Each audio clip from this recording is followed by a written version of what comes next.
मैं तीन चीजें बोलना चाहता हूं। पहली चीज बोलने नहीं दे रहे हैं।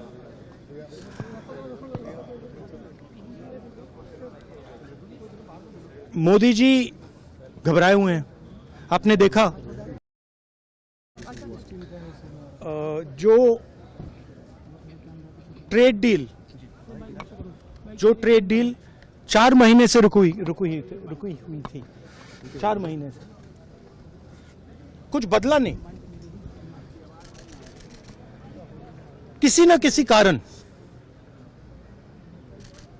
जो मैं जानता हूं नरेंद्र मोदी जानते हैं, नरेंद्र मोदी जी ने कल शाम उस डील को साइन कर दिया। नरेंद्र मोदी जी पर प्रेशर है, भयंकर प्रेशर है। और नरेंद्र मोदी जी का जो इमेज का गुब्बारा है, जो हजारों करोड़ रुपए लेकर बनाया गया था, वो फूट सकता है। इशू ये नारावाने की स्टेटमेंट नहीं है, ये साइड शो है, और वो भी जानते हैं, मैं भी जानता हूं। मेन बात यह है कि हमारे प्रधानमंत्री को कॉम्प्रोमाइज कर दिया गया है। किसने किया है, कैसे किया है, यह हिंदुस्तान की जनता को सोचना है।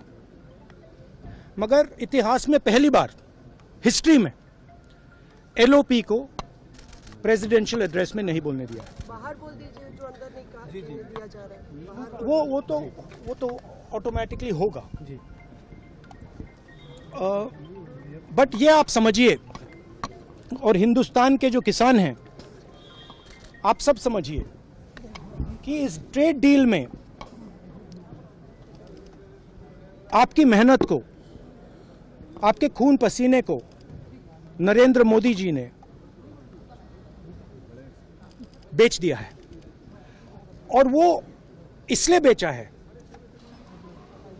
क्योंकि ये कॉम्प्रोमाइज्ड है।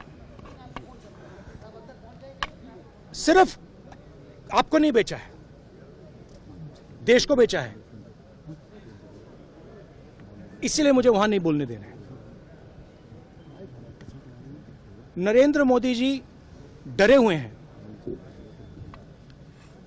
क्योंकि जिन लोगों ने उनकी इमेज बनाई है, वो अब उस इमेज को फोड़ने लगे हैं। धन्यवाद। प्रेशर है सर पीएम पे, जो आप कह रहे हैं कि प्रेशर क्या है और क्या दबाव है पीएम के ऊपर जो आपको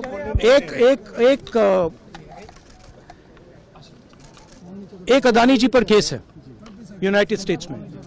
वो अदानी जी को टारगेट नहीं कर रहा है, वो नरेंद्र मोदी के फाइनेंशियल स्ट्रक्चर को टारगेट कर रहा है। एक वो है। दूसरा है एप्स्टाइन फाइल्स। एप्स्टाइन फाइल्स में अभी और माल है, वो अभी रिलीज नहीं हुआ है। इसीलिए इस दबाव में आकर एप्स्टाइन फाइल्स में जो है, जो पूरा देश जानना चाहता है, मगर अभी अमेरिका ने रिलीज नहीं किया है। और दूसरा जो अदानी जी पर केस है, जो एक्चुअली मोदी जी पर केस है, क्योंकि वो बीजेपी का फाइनेंशियल स्ट्रक्चर है, मोदी जी का फाइनेंशियल स्ट्रक्चर है। तो ये 2 प्रेशर पॉइंट्स हैं। और आप ये बात समझ लो, देश ये समझ ले कि प्रधानमंत्री कॉम्प्रोमाइज्ड है।